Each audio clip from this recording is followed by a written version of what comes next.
Psychonauts was developed by Double Fine and published by Majesco on April 19th, 2005 for the PS2, Xbox and PC. It tells the story of a kid named Raz who ran away from home to go to Psychodet camp and hopes to become a Psychonaut. What is a Psychonaut, you say? Good question. Coach, if you please. Paranormal paratroopers! Mental marines who are about to ship out on the adventure of their lives! The moment I knew I was going to enjoy Psychonauts was just after finishing the tutorial level inside the coach's mind. The entire camp is available to explore and the only objective is to find Agent Cruller's lab and report for advanced training. While wandering around, I found a man who seemed to have multiple jobs and never remembered Raz, a kid who was playing hide and seek, I'm hiding. a peeping Tom. You know that cabin is empty, right? Duh. I'm practicing for tonight, when it's gonna be full of ladies. And many more. It was during this time that I felt Psychonauts was at its best. Areas to explore and funny characters to interact with. The first few hours were my favourite.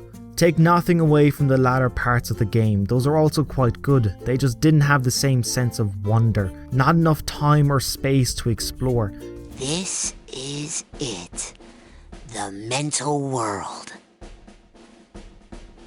It looks like a dentist office. The area that suffers the most from this is the asylum, where there are 4 mines to jump into, but the space between all 4 is quite small and there isn't much else to do, compared to the earlier hours where there was half a campsite between mines. A little breathing room would have been nice. I also found 2 of those levels to be the weakest in the game. Having them so close to each other only made it more noticeable. While 2 of the 4 mines were lackluster, the other 2 were hilarious. Like this miniature war game with Napoleon himself. You! Destroy that bridge! For France! For France! I hate your stupid bridge! This is how much I hate you! Haha! Suck on that bridge! And the winding conspiracy level scattered with not so secret agents. Well, do you guys know where the milkman is? Why do you ask that question? Are you the milkman? Do I look like a milkman to you? That information is restricted to the road crew. Please move along. Throughout Psychonauts, I've visited many people's minds, all unique. Each one had its own theme based on the personality of the individual, from the groovy disco of Milla's mind to the play-inspired level of the actress. The variety that is available is one of the strengths of Psychonauts. No 2 levels are the same, and every time I entered someone's mind, it was completely different than any other that preceded it.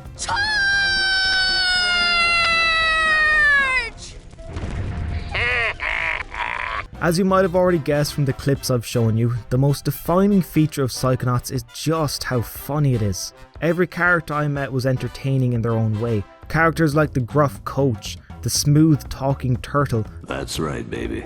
Daddy's here. and the revolutionary fish. Freedom! Freedom! Freedom! Everyone I met was funny in some way, and that is quite rare. The amount of games entrenched in comedy nowadays is so small that it is refreshing to play a game that is funny from start to finish. Refreshing. An 8-year-old game is refreshing. I would never do that. I could never kill everyone. Oh, hi, Raz. While Psychonauts is delightfully charming, there is also an underlying darker story of Raz and his relationship with his father. I won't spoil anything, but the storyline is hinted at throughout and only comes to the forefront towards the end of the game. And because their strained relationship was hinted at various times, it is more impactful and natural when it all comes to a head. I was completely satisfied with the ending and how it all played out. Go to the graveyard. Dig him up. Oh, you'll find something all right.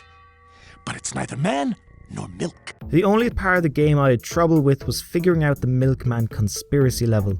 I had difficulty finding all the suitable objects to progress, and I wasn't high enough level to use a particular psi ability that was needed, and I had to go farm arrowheads, which are currency, to buy a cobweb duster to advance past this door. So the pace of the game was slowed to a crawl for that portion. Although the behaviour of the not-so-secret agents is so absurd that my irritation dwindled. I mean, just look at them trying to act normal. Whatever bit of frustration I had disappeared after I watched one of them move his hedge trimmers like a toy airplane. They got Freddy. Poor Freddy. He was such a good secret agent. I mean, assassin. While Psychonauts is not perfect, because of all the things it does so well, the characters, the humour, the levels, the story, I had a blast playing it with a smile on my face, and I highly recommend it. You have to be my field agent, Rasputin. Are you ready? No, not yet.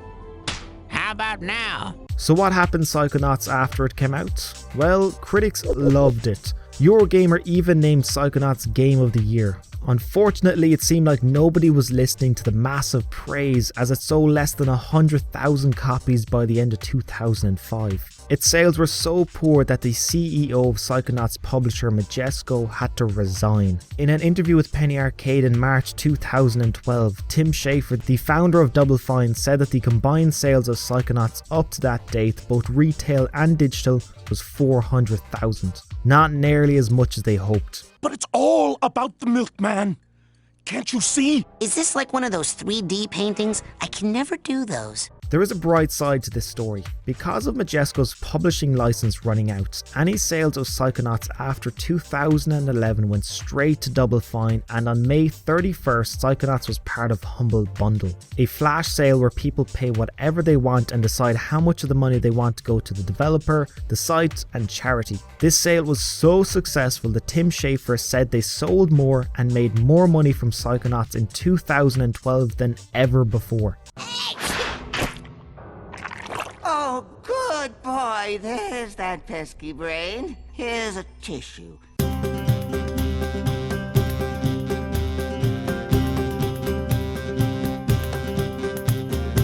With such a wave of new people enjoying Psychonauts, what about a sequel? Tim Schafer did say that he had a 3-game story arc that he would like to tell. Well, Marcus Pearson, the creator of Minecraft, was in talks with Tim Schafer back in 2012 about the possibility of funding a sequel. Unfortunately, talks broke down and nothing ever came of it. There is a glimmer of hope though. Due to the recent sale of Marcus Pearson's company to Microsoft, it would not be outside the realm of possibility for him to bankroll a sequel. Who knows, if we do get a sequel, brilliant. If not, we will always have the magnificent adventure of Raz and company to keep us entertained. Where do you think you're going? You've broken into a highly classified remote government training facility. I know. Isn't it great? Listen, why don't I just sit over here quietly with my fellow Psychonauts? Hey, how's it going? I like your hat. Thank you very much for watching my Psychonauts review and legacy.